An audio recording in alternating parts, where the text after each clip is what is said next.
Hi and welcome back to this Spooktober Marathon. Today, number 9, Lost Hearts by James Montague Rhodes. He was invited in, but not for tea. It was, as far as I can ascertain, in September of the year 1811 that a post-chaise drew up before the door of Aswarby Hall, in the heart of Lincolnshire. The little boy, who was the only passenger in the chaise, and who jumped out as soon as it had stopped, looked about him with the keenest curiosity during the short interval that elapsed between the ringing of the bell and the opening of the hall door. He saw a tall, square red brick house built in the reign of Anne. A stone-pillared porch had been added in the purer classical style of 1790. The windows of the house were many, tall and narrow, with small panes and thick white woodwork. A pediment pierced with a round window crowned the front. There were wings to right and left, connected by curious glazed galleries supported by colonnades with the central block.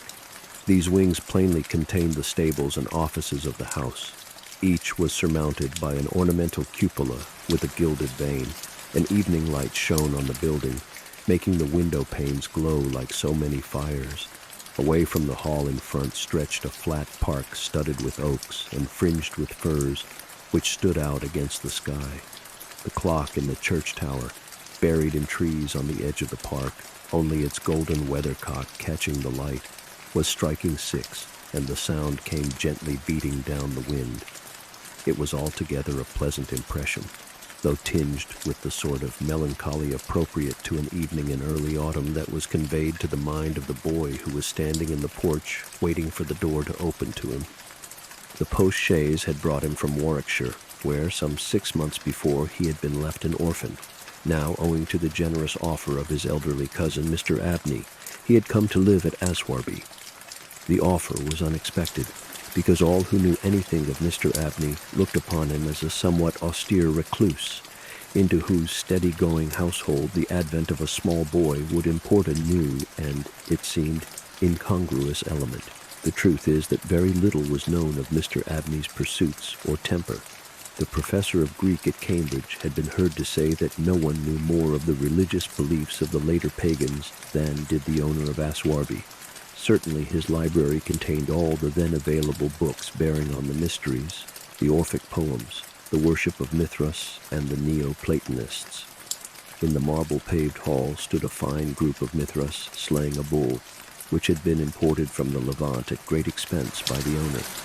He had contributed a description of it to the Gentleman's Magazine, and he had written a remarkable series of articles in the Critical Museum on the superstitions of the Romans of the Lower Empire. He was looked upon, in fine, as a man wrapped up in his books, and it was a matter of great surprise among his neighbors that he should even have heard of his orphan cousin, Stephen Elliott, much more that he should have volunteered to make him an inmate of Aswarby Hall. Whatever may have been expected by his neighbors, it is certain that Mr. Abney, the tall, the thin, the austere, seemed inclined to give his young cousin a kindly reception. The moment the front door was opened, he darted out of his study, rubbing his hands with delight. "How are you, my boy? How are you? How old are you?" said he. "That is, you are not too much tired, I hope, by your journey to eat your supper?" "No, thank you, sir," said Master Elliott. "I am pretty well." "That's a good lad," said Mr. Abney. "And how old are you, my boy?" It seemed a little odd that he should have asked the question twice in the first 2 minutes of their acquaintance. "I'm 12 years old next birthday, sir," said Stephen. "And when is your birthday, my dear boy?" 11th of September, eh? That's well, that's very well. Nearly a year hence, isn't it? I like to get these things down in my book. Sure it's 12? Certain? Yes, quite sure, sir. Well, take him to Mrs. Bunch's room, Parks, and let him have his tea, supper, whatever it is. Yes, sir, answered the staid Mr. Parks, and conducted Stephen to the lower regions. Mrs. Bunch was the most comfortable and human person whom Stephen had as yet met in Aswarby. She made him completely at home. They were great friends in a quarter of an hour, and great friends they remained. Mrs. Bunch had been born in the neighborhood some 55 years before the date of Stephen's arrival, and her residence at the Hall was of 20 years' standing. Consequently, if anyone knew the ins and outs of the house and the district, Mrs. Bunch knew them. and she was by no means disinclined to communicate her information. Certainly there were plenty of things about the hall and the hall gardens which Stephen, who was of an adventurous and inquiring turn, was anxious to have explained to him. Who built the temple at the end of the Laurel Walk? Who was the old man whose picture hung on the staircase, sitting at a table with a skull under his hand? These and many similar points were cleared up by the resources of Mrs. Bunch's powerful intellect. There were others, however, of which the explanations furnished were less satisfactory. One November evening, Stephen was sitting by the fire in the housekeeper's room reflecting on his surroundings. "Is Mr. Abney a good man, and will he go to heaven?" he suddenly asked, with the peculiar confidence which children possess in the ability of their elders to settle these questions, the decision of which is believed to be reserved for other tribunals. "Good, bless the child," said Mrs. Bunch. "Master's as kind a soul as ever I see. Didn't I never tell you of the little boy as he took in out of the street, as you may say, this 7 years back? And the little girl, 2 years after I first come here? No, do tell me all about them, Mrs. Bunch, now this minute." "Well," said Mrs. Bunch, "the little girl I don't seem to recollect so much about. I know Master brought her back with him from his walk one day and give orders to Mrs. Ellis, as was housekeeper then, as she should be took every care with. And the poor child hadn't no one belonging to her. She telled me so her own self. And here she lived with us a matter of 3 weeks it might be, and then whether she were something of a gypsy in her blood or what not. But one morning she out of her bed afore any of us had opened a eye, and neither track nor yet trace of her have I set eyes on since. Master was wonderful put about, and had all the ponds dragged, but it's my belief she was had away by them gypsies, for there was singing round the house for as much as an hour the night she went, and Parks, he declared, as he heard them a-calling in the woods all that afternoon, dear, a hod child she was, so silent in her ways and all, that I was wonderful taken up with her, so domesticated she was, surprising." "And what about the little boy?" said Stephen. "Ah, that poor boy," sighed Mrs. Bunch. "He were a foreigner, Giovanni he called hisself, and he come a-tweaking his urdy-gurdy round and about the drive one winter day, and Master had him in that minute, and asked all about where he came from, and how old he was, and how he made his way, and where was his relatives, and all as kind as heart could wish. But it went the same way with him. They're a unruly lot, them foreign nations, I do suppose. And he was off one fine morning, just the same as the girl. Why he went and what he done was our question for as much as a year after, for he never took his urdy-gurdy, and there it lays on the shelf." The remainder of the evening was spent by Stephen in miscellaneous cross-examination of Mrs. Bunch and in efforts to extract a tune from the hurdy-gurdy. That night he had a curious dream. At the end of the passage, at the top of the house in which his bedroom was situated, there was an old disused bathroom. It was kept locked, but the upper half of the door was glazed, and, since the muslin curtains which used to hang there had long been gone, you could look in and see the lead-lined bath affixed to the wall on the right hand, with its head towards the window. On the night of which I am speaking, Stephen Elliott found himself, as he thought, looking through the glazed door. The moon was shining through the window, and he was gazing at a figure which lay in the bath. His description of what he saw reminds me of what I once beheld myself in the famous vaults of St. Michaun's Church in Dublin, which possessed the horrid property of preserving corpses from decay for centuries. A figure inexpressibly thin and pathetic, of a dusty leaden color, enveloped in a shroud-like garment, the thin lips crooked into a faint and dreadful smile, the hands pressed tightly over the region of the heart. As he looked upon it, a distant, almost inaudible moan seemed to issue from its lips, and the arms began to stir. The terror of the sight forced Stephen backwards, and he awoke to the fact that he was indeed standing on the cold boarded floor of the passage in the full light of the moon. With a courage which I do not think can be common among boys of his age, he went to the door of the bathroom to ascertain if the figure of his dream were really there. It was not, and he went back to bed. Mrs. Bunch was much impressed next morning by his story, and went so far as to replace the muslin curtain over the glazed door of the bathroom. Mr. Abney, moreover, to whom he confided his experiences at breakfast, was greatly interested, and made notes of the matter in what he called his book. The spring equinox was approaching, as Mr. Abney frequently reminded his cousin, adding that this had been always considered by the ancients to be a critical time for the young, that Stephen would do well to take care of himself and to shut his bedroom window at night, and that Censorinus had some valuable remarks on the subject. Two incidents that occurred about this time made an impression upon Stephen's mind. The first was after an unusually uneasy and oppressed night that he had passed, though he could not recall any particular dream that he had had. The following evening, Mrs. Bunch was occupying herself in mending his nightgown. "Gracious me, Master Stephen," she broke forth rather irritably. "How do you manage to tear your nightdress all to flinders this way? Look here, sir, what trouble you do give to poor servants that have to darn and mend after you.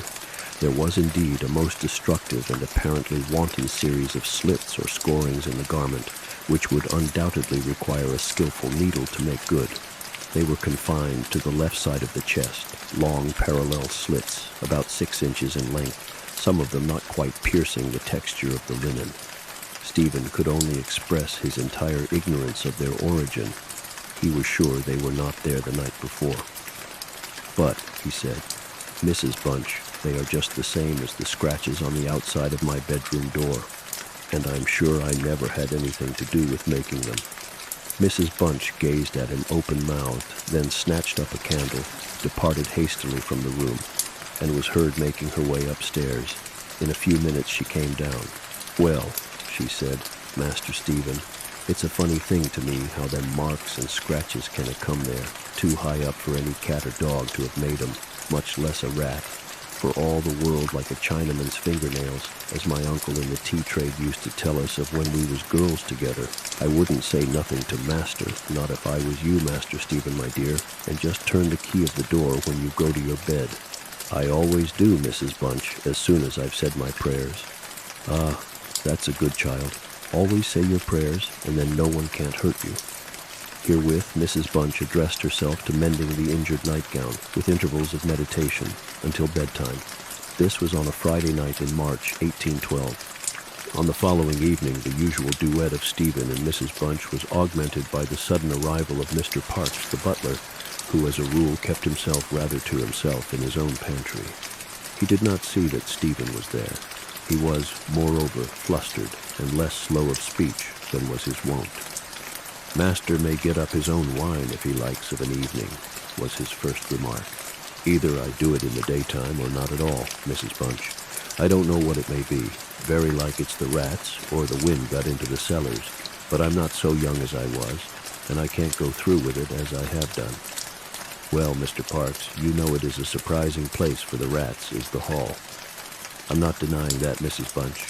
And to be sure, many a time I've heard the tale from the men in the shipyards about the rat that could speak. I never laid no confidence in that before, but tonight, if I demeaned myself to lay my ear to the door of the further bin, I could pretty much have heard what they was saying."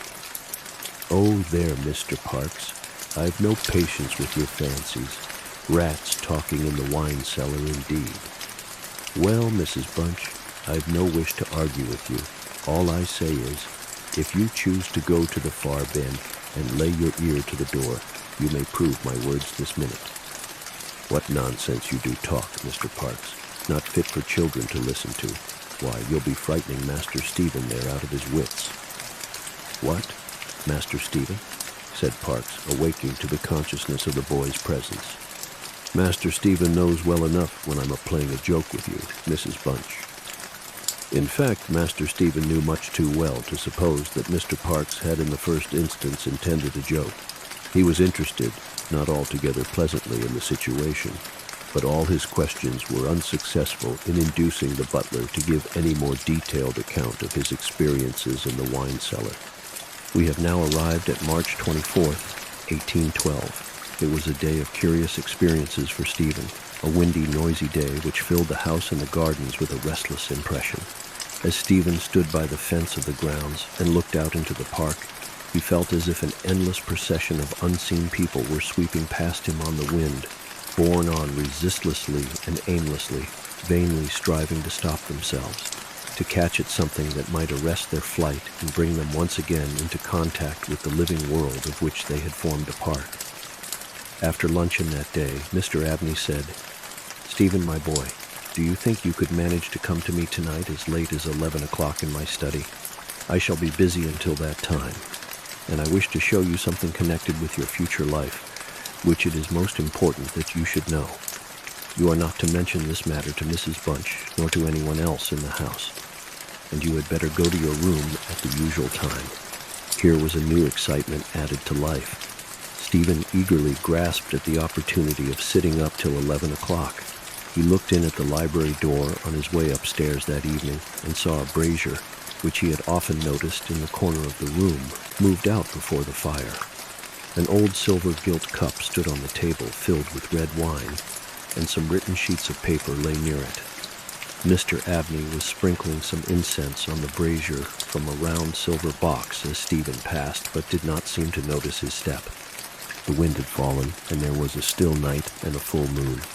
At about 10 o'clock, Stephen was standing at the open window of his bedroom, looking out over the country.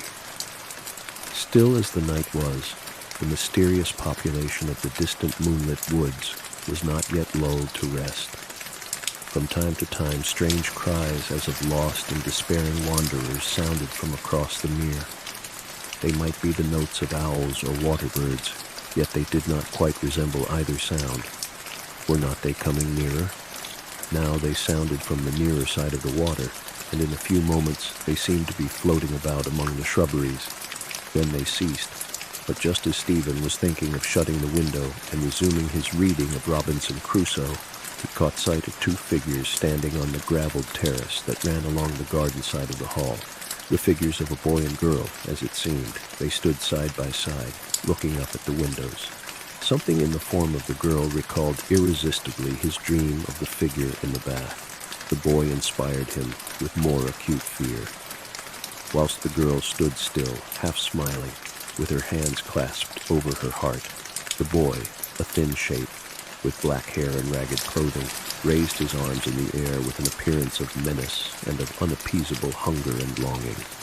The moon shone upon his almost transparent hands, and Stephen saw that the nails were fearfully long and that the light shone through them. As he stood with his arms thus raised, he disclosed a terrifying spectacle. On the left side of his chest there opened a black and gaping rent, and there fell upon Stephen's brain, rather than upon his ear, the impression of one of those hungry and desolate cries that he had heard resounding over the woods of Aswarby all that evening. In another moment, this dreadful pair had moved swiftly and noiselessly over the dry gravel, and he saw them no more.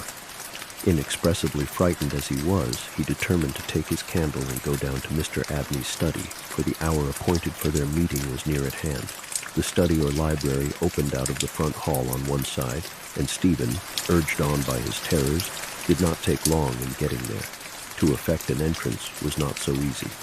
The door was not locked, he felt sure, for the key was on the outside of it as usual. His repeated knocks produced no answer. Mr. Abney was engaged. He was speaking. What? Why did he try to cry out? And why was the cry choked in his throat? Had he too seen the mysterious children? But now everything was quiet, and the door yielded to Stephen's terrified and frantic pushing. On the table in Mr. Abney's study, certain papers were found which explained the situation to Stephen Elliott when he was of an age to understand them. The most important sentences were as follows. It was a belief very strongly and generally held by the ancients, of whose wisdom in these matters I have had such experience as induces me to place confidence in their assertions, that by enacting certain processes, which to us moderns have something of a barbaric complexion, a very remarkable enlightenment of the spiritual faculties in man may be attained. That, for example, by absorbing the personalities of a certain number of his fellow creatures, an individual may gain a complete ascendancy over those orders of spiritual beings which control the elemental forces of our universe. It is recorded of Simon Magus that he was able to fly in the air, to become invisible, or to assume any form he pleased, by the agency of the soul of a boy whom, to use the libellous phrase employed by the author of the Clementine Recognitions, he had murdered. I find it set down, moreover, with considerable detail in the writings of Hermes Trismegistus, that similar happy results may be produced by the absorption of the hearts of not less than 3 human beings below the age of 21 years. To the testing of the truth of this receipt, I have devoted the greater part of the last 20 years, selecting as the corporealia of my experiment such persons as could conveniently be removed without occasioning a sensible gap in society. The first step I effected by the removal of one Phoebe Stanley, a girl of gypsy extraction, on March 24, 1792. The second, by the removal of a wandering Italian lad named Giovanni Paoli on the night of March 23, 1805. The final victim, to employ a word repugnant in the highest degree to my feelings, must be my cousin, Stephen Elliott. His day must be this March 24, 1812. The best means of effecting the required absorption is to remove the heart from the living subject, to reduce it to ashes, and to mingle them with about a pint of some red wine, preferably port. The remains of the first 2 subjects, at least, it will be well to conceal. A disused bathroom or wine cellar will be found convenient for such a purpose. Some annoyance may be experienced from the psychic portion of the subjects, which popular language dignifies with the name of ghosts, but the man of philosophic temperament, to whom alone the experiment is appropriate, will be little prone to attach importance to the feeble efforts of these beings to wreak their vengeance on him. I contemplate with the liveliest satisfaction the enlarged and emancipated existence which the experiment, if successful, will confer on me, not only placing me beyond the reach of human justice, so-called, but eliminating to a great extent the prospect of death itself. Mr. Abney was found in his chair, his head thrown back, his face stamped with an expression of rage, fright, and mortal pain. In his left side was a terrible lacerated wound, exposing the heart. There was no blood on his hands, and a long knife that lay on the table was perfectly clean. A savage wildcat might have inflicted the injuries. The window of the study was open, and it was the opinion of the coroner that Mr. Abney had met his death by the agency of some wild creature. But Stephen Elliott's study of the papers I have quoted led him to a very... And with that, we reach the end of this story. I hope to see you tomorrow for Spooktober 10. Bye-bye.